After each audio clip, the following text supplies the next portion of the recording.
Hello everybody, and welcome back to our lesson 11 out of 15 on the Digital SAT Reading and Writing. Today's lesson is going to be on finding text purposes. So, in a text purposes question, what they're going to do is they're going to give you a prompt, and then they are then going to quiz you on either the purpose, the main idea, or the central idea of that prompt. So of course, first of all, it would be very useful for you to learn to see ideas. It's essential to understand the flow of ideas and the meaning behind every sentence and transition that is in the text. And of course, knowing the difference between purpose, main idea, and central idea. Purpose is the reason behind writing the text or sentence and what they're trying to accomplish by writing it in the way that they did. Main idea is the overall message of the passage, which extends into other aspects outside the passage. So it's kind of a general idea, or maybe a lesson that you should learn. And central idea is kind of the same thing, but more specific to the article, and gives a message relating to the circumstances relating in the passage. Okay? And of course, the tone is also going to be very useful, because different tones can cause changes in the purpose, main idea, or central idea of the passages. So here we have some tips. Try to think about how the author wants you or the characters to feel. What tone does this create? And what is the author trying to get you to think? If you go over these ideas, it'll help you find the purpose much easier. Which choice best describes the function of the second sentence in the overall structure of the text? Astronomers are confident that the star Betelgeuse will eventually consume all the helium in its core and explode in a supernova. They are much less confident, however, about when this will happen, since that depends on the internal characteristics of Betelgeuse that are largely unknown.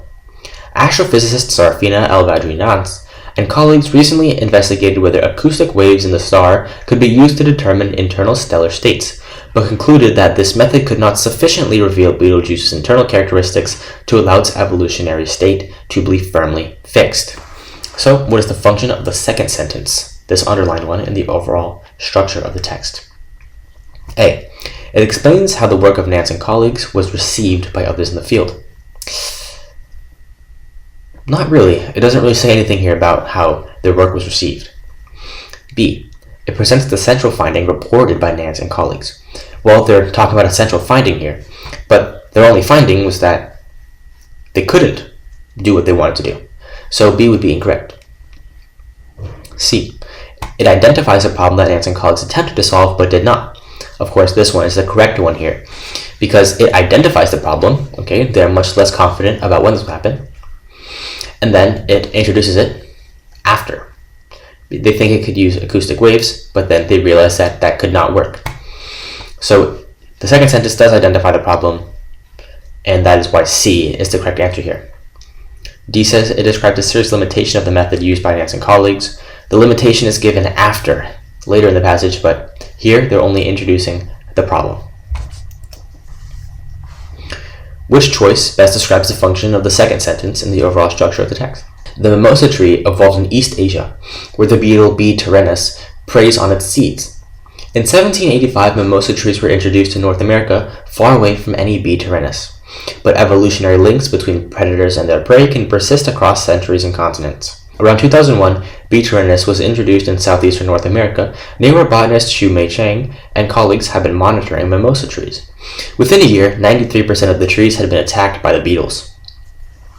So, what's the function of this sentence right here? A.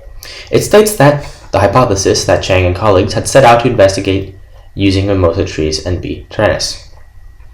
So, this actually doesn't relate to the article because what this question is talking about never happened in the text. They didn't try to test the hypothesis, so that would make A incorrect. B. It presents a generalization that is exemplified by the discussion of the mimosa trees and B. tyrannus. So let's take a close look at this. It does present a generalization, the statement that evolutionary links between predators and prey can persist across centuries and continents. That is the generalization. And the exemplification is the discussion that comes a little bit after and a little bit before the second sentence. So we'll keep a close eye on B. C. It offers an alternative explanation for the findings of Chang and colleagues. There's no alternative explanation. The findings came after the second sentence, so you couldn't talk about the alternative explanation before you actually said what happened, right? So C is incorrect.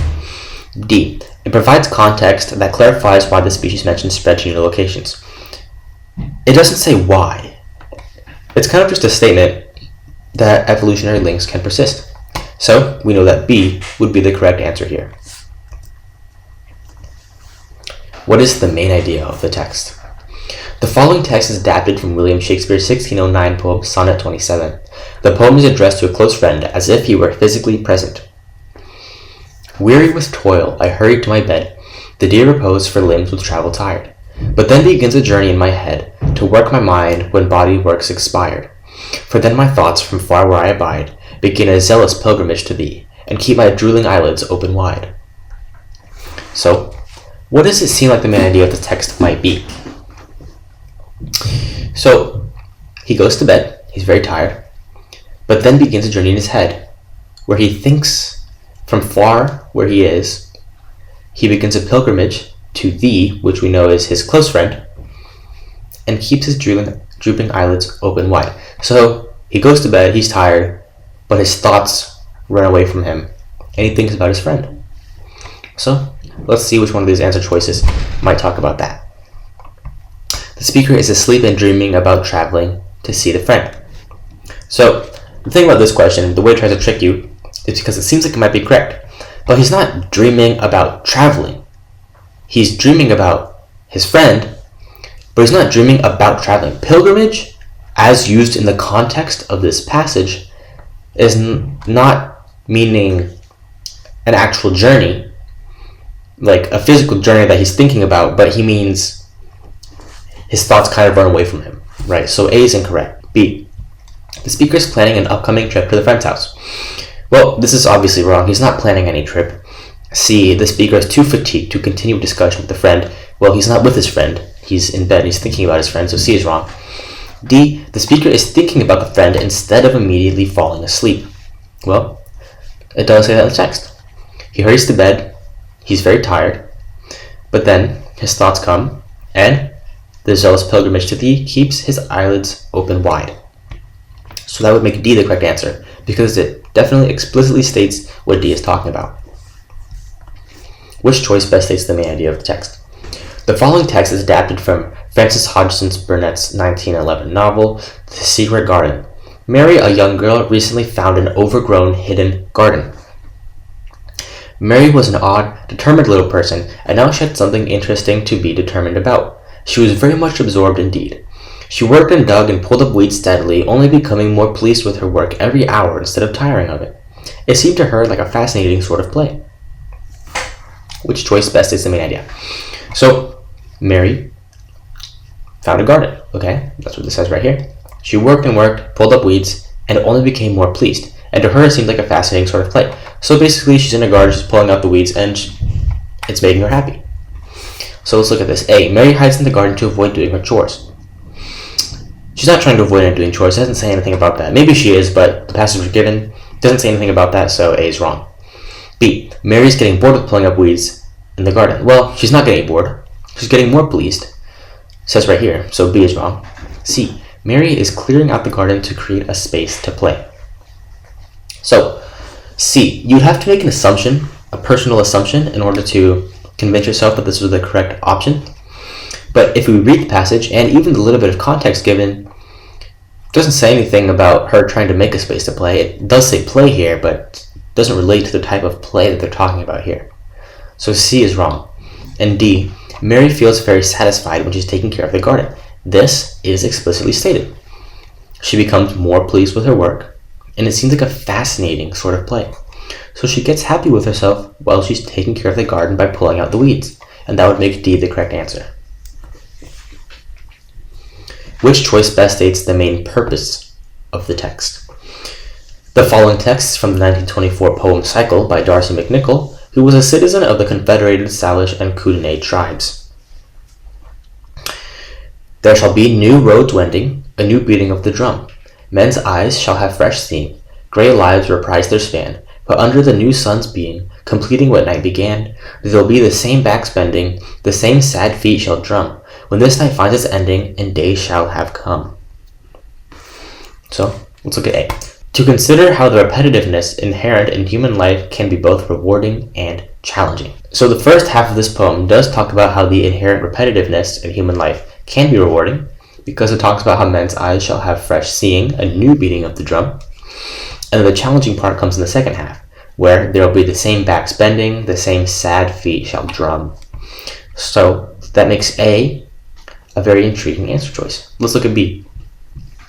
To question whether activities completed at one time of day are more memorable than those completed at another time of day. So this memory aspect that they're looking at here, the memorable part of it, there's no memorable tone being made. There's nothing to talk about memory. So that would make B incorrect. C, to refute the idea that joy is a more commonly experienced emotion than sadness is. So once again, it doesn't here talk about what's more commonly experienced.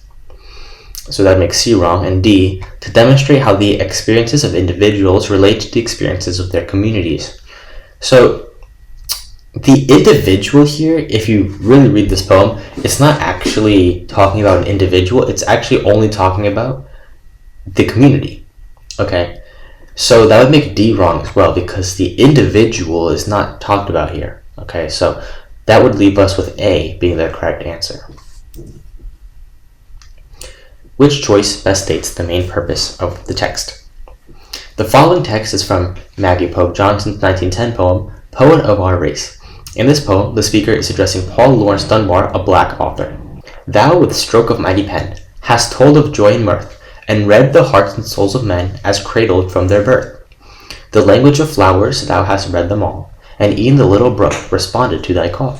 A, to praise a certain writer for being especially perceptive regarding people and nature. So, where does it say that he is perceptive regarding people? Well, it says right here. Has told of joy and mirth and read the hearts and souls of men as cradled from their birth. That is talking about people. And nature, right here, talks about the flowers and responded to thy call, right? So that would, of course, make A also very intriguing. Let's look at B. To establish that a certain writer has read extensively about a variety of topics. Well, it doesn't talk about reading extensively here. Maybe he's a knowledgeable person, but it doesn't talk about reading extensively and a variety of topics in this poem. C, to call attention to a certain writer's careful and elaborately detailed writing process. Once again, same reason why B is wrong, doesn't talk about the elaborately detailed writing process. And D, to recount fond memories of an afternoon spent in nature with a certain writer. It doesn't recount memories with the writer, talks about what the writer wrote about, but it doesn't talk about memories being spent with them. So that would leave us once again with A being the correct answer here.